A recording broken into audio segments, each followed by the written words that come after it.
Permanent काम करना चाहते हैं, ये इनको काम करने नहीं देंगे। अगर उनके साथ ये लड़ाई झगड़े करते हैं तो फिर हमें तो नेचुरल कोई ना कोई स्टेप तो लेना ही पड़ेगा ना। उसमें चाहे कोई एफआईआर करनी पड़े या कोई कंप्लेंट करनी पड़े या डायरेक्टर को लिखना पड़े या डी साहब को लिखना पड़े कि जो भी उचित स्टेप है वो उठाया जाए, क्योंकि अगर कोई काम करना चाहता है तो उसको ये रोक नहीं सकते काम करने से। देखिए, जैसे कि आपको पता है कि आज स्ट्राइक का तीसरा दिन है, तो जो कैजुअल सफाई कर्मचारी हैं वो अपनी डिमांड्स को लेकर कि उनको रेगुलराइज किया जाए तो उसके रिलेटेड वो स्ट्राइक पे बैठे हैं। बट हर बार की तरह जो उनके साथ जो है परमानेंट वाले भी जो सफाई कर्मचारी हैं, क्योंकि उन्हीं की फैमिली से हैं, सारे एक ही कम्युनिटी से हैं, तो ये वो भी उनके साथ सपोर्ट करके वो भी स्ट्राइक पे बैठे हैं, जबकि परमानेंट वालों को स्ट्राइक पे नहीं बैठना चाहिए। तो उसी के तहत हम इनसे बार बार यही अपील करेंगे जो परमानेंट सफाई कर्मचारी है वो स्ट्राइक पे ना बैठे और वो अपना काम करे फील्ड में आगे, क्योंकि एडमिनिस्ट्रेटिव डिपार्टमेंट की भी यही डायरेक्शन है कि परमानेंट सफाई कर्मचारी जो है स्ट्राइक पे नहीं बैठ सकता। बट फिर भी बार बार बोलने के बाद भी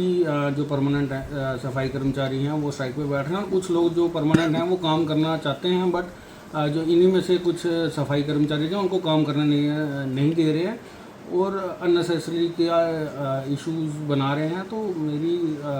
इनसे भी बातचीत यही है कि जो परमानेंट काम करना चाहते हैं अब उनको काम करने दीजिए, जो कैजुअल है वो स्ट्राइक पे बैठे हैं, उनकी जो डिमांड्स हैं वो जेन्युइन है और एडमिनिस्ट्रेटिव डिपार्टमेंट ने ऑलरेडी उस पर अपनी कार्रवाई करते हुए जितना प्रोसेस करना था वो कर चुके हैं और आगे इनका काम जो है वो पाइपलाइन में है और जल्दी ही जो इसकी समस्या का हल निकलेगा। बट जो परमानेंट है उनको तो जो है फील्ड पे आगे काम करना पड़ेगा।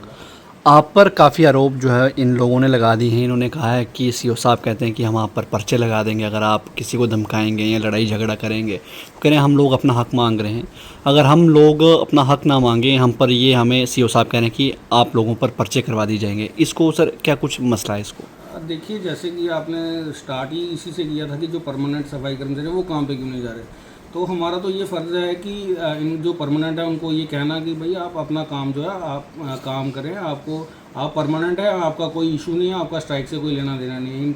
फिर भी ये कहते हैं कि जी नहीं जी हमारी पेंशन की डिमांड है। देखिए, पेंशन जो है ऑल ओवर इंडिया एनपीएस चल रहा है, उसमें कोई सिर्फ सफाई कर्मचारी का इशू नहीं है, वो हम भी एम्प्लॉय है, हमारा भी इशू है पेंशन का, बट वो कोई स्ट्राइक का इशू नहीं है, उसके लिए ये स्ट्राइक पे नहीं बैठ सकते। बट फिर भी ये परमानेंट स्ट्राइक पे जो बैठे हुए हैं और कुछ जैसे मैंने बताया कि जो परमानेंट काम करना चाहते हैं ये इनको काम करने नहीं देंगे। अगर उनके साथ ये लड़ाई झगड़े करते हैं तो फिर हमें तो नेचुरल कोई ना कोई स्टेप तो लेना ही पड़ेगा ना। उसमें चाहे कोई एफआईआर करनी पड़े या कोई कंप्लेंट करनी पड़े या डायरेक्टर को लिखना पड़े या डी साहब को लिखना पड़े कि जो भी उचित स्टेप है वो उठाया जाए, क्योंकि अगर कोई काम करना चाहता है तो उसको ये रोक नहीं सकते काम करने से। इन लोगों ने आज एक बड़ी स्टेटमेंट दी है, बड़ा इन्होंने एक ऐलान किया है कि अगर कठुआ शहर में ज़बरन सफाई करवाई जाएगी तो फिर माहौल जो है वो बिगड़ सकता है और जिसकी ज़िम्मेदारी सारी सीओ साहब की होगी, क्योंकि उन्होंने पहले से हमें चेतावनी दी है कि हम आप पर जो है वो पर्चे करवा देंगे। देखिए, माहौल शहर में सफाई की व्यवस्था रखना वो मेरी जिम्मेदारी है। अभी महीना पहले भी स्ट्राइक हुई थी, इनकी डिमांड्स को जो है सुना गया, इनकी डिमांड्स के ऊपर कार्रवाई करते जो एक्शन था वो लिया गया। बट आप बोलेंगे कि बार बार स्ट्राइक करने हैं, क्योंकि देखिए यहाँ पे सिर्फ कठुआ में स्ट्राइक है, लखनपुर में स्ट्राइक नहीं है, हीरानगर में स्ट्राइक नहीं है, वहाँ पे परमानेंट वाले काम कर रहे हैं, लखनपुर में काम कर रहे हैं, बाकी यूएलबी में भी चले जाएंगे वहाँ पे परमानेंट वाले काम कर रहे हैं। बट यहाँ कठुआ में ही है कि ये परमानेंट वाले काम नहीं कर रहे हैं और कुछ लोग इनको काम नहीं करने देना चाहते हैं। तो अब जो काम नहीं करने देना चाहते हैं उनके खिलाफ तो जो है डिपार्टमेंट तो एक्शन लेगा ही लेगा ना। तो उसमें जो रोक रहे हैं तो मेरी इनसे भी यही अपील है कि ये अपना जो काम करना चाहते हैं उनको काम करना चाहिए, क्योंकि शहर में जगह जगह पे गंदगी के ढेर लगे हैं और गंदगी को सफाई करवाना वो हमारी जिम्मेदारी है। एज ए सीओ म्यूनसिपैलिटी हमारी जिम्मेदारी है कि लोगों को राहत दी जाए और जगह जगह गंदगी के ढेर ना लगे। बट जो इनकी जेन्युइन डिमांड्स हैं वो ऑलरेडी एडमिनिस्ट्रेटिव डिपार्टमेंट ने टेकअप करके जो है अपने सेक्रेटरीट में भेजी हुई है और वो होपफुली जल्दी ही प्रोसेस हो जाएंगी।